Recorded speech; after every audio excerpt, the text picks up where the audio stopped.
बंगाल में चुनाव आने वाली है और एक मीडिया के सामने तृणमूल पार्टी ने और बीजेपी पार्टी ने क्या बात बोली, इस बात को सुनकर जाना, क्या क्या बात हुआ, क्या क्या हुआ, इस वीडियो में देख के जाना। যেমন কি লড়াই করেছে মমতা ব্যানার্জিকে আমরা দেখেছি 2001 সালে মমতা ব্যানার্জিকে আমরা দেখেছি 2001 সালে কংগ্রেস পাশে দাঁড়িয়েছে 2001 সালে মমতা ব্যানার্জিকে আমরা দেখেছি যে অনুপ্রবেশকারীদের লিস্ট নিয়ে পার্লামেন্টে গিয়ে সেটা ছুড়ে ফেলে দিয়েছেন। আর আজকে তিনি আবার কি মন্ত্রে সেটাকে সাপোর্ট করছেন, এটা তো আমরা বুঝতে পারছি না।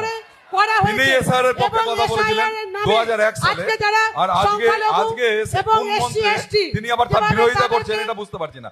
বিজেপিকে আমি প্রশ্ন করতে চাই, যে ইস্যুকে কেন্দ্র করে আজকে এসআইআর, যে অনুপ্রবেশকারী এখানে আছে, রোহিঙ্গা ঢুকে আছে, আমি আজকের দিনে জানতে চাই অনুপ্রবেশকারীর সংখ্যা কত।